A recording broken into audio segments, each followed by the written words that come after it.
नेपालको सानो ठाउँबाट सुरु भएको एउटा केटाको सपना, नाम दाम र पहिचान बनाउने सपना। बाल्यकालदेखि नै उसलाई नाच्न मन पर्थ्यो, गीतमा हराउन मन पर्थ्यो अनि कहिलेकाहीँ ऐना अगाडि उभिएर आफैसँग अभिनय गर्थ्यो। त्यो बेला उसलाई थाहा थिएन एक दिन यही सानो चाहना उसको जीवनको सबैभन्दा ठुलो पहिचान बन्नेछ। घरको अवस्था सामान्य थियो, अवसरहरू सीमित थिए, तर उसको मनभित्रको सपना कहिले पनि सानो भएन। उसले आफैसँग भनेको थियो, जे भए पनि म रोकिने छैन। समय बित्दै गयो र उसले सहरको बाटो समात्यो। नयाँ ठाउँ, नयाँ सङ्घर्ष। सुरुका दिनहरू सजिला थिएनन्। कहिलेकाहीँ पैसा नहुने, कहिलेकाहीँ खाना नपुग्ने अनि धेरैजसो समय कामको खोजीमै बित्ने गर्थ्यो।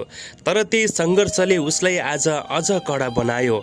सानो सानो डान्स प्रोग्रामहरू, म्युजिक भिडियोमा सानो भूमिका, यहीबाट उसले आफ्नो यात्रा सुरु गर्यो। धेरै पटक रिजेक्सन आयो, धेरैले तिमी सक्दैनौ भने, तर उसले ती शब्दहरूलाई आफ्नो कमजोरी होइन, आफ्नो इन्धन बनायो। उसले दिनरात मेहनत गर्यो, आफूलाई सुधार्दै गयो र बिस्तारै उसको कामले मानिसको ध्यान खिच्न थाल्यो। म्युजिक भिडियोबाट चिनिन थालेपछि उसको जीवनले नयाँ मोड लियो। दर्शकहरूले उसको स्टाइल, उसको अभिनय, उसको आत्मविश्वास मन पराउन थाले अनि एक दिन उसले ठुलो पर्दामा पाइला राख्ने मौका पायो।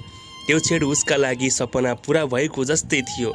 पर्दामा देखिँदा उसको मनमा डर पनि थियो, उत्साह पनि थियो, तर जब दर्शकहरूको माया उसले महसुस गर्यो, त्यो दिन उसले बुझ्यो, मेरो मेहनत खेर गएको छैन। बिस्तारै ऊ नेपाली फिल्म इन्डस्ट्रीको चर्चित अनुहार बन्न पुग्यो। तर जीवन सधैँ उस्तै रहन्न। एक समय यस्तो आयो जहाँ उसको जीवन अचानक बदलियो।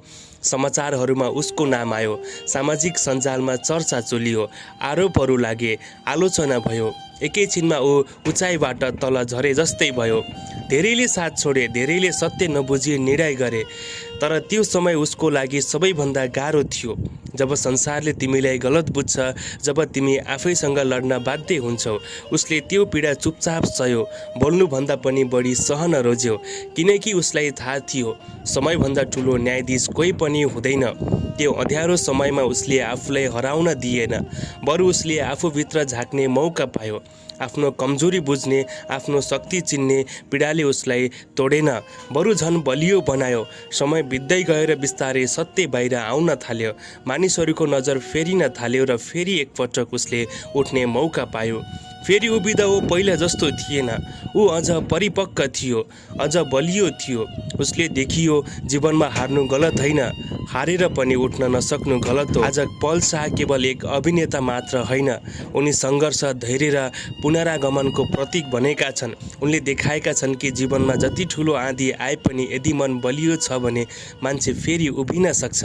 आज हजारौँ युवाहरूले उनलाई हेरेर प्रेरणा लिन्छन्, किनकि उनको कथा केवल सफलता पाउने कथा होइन,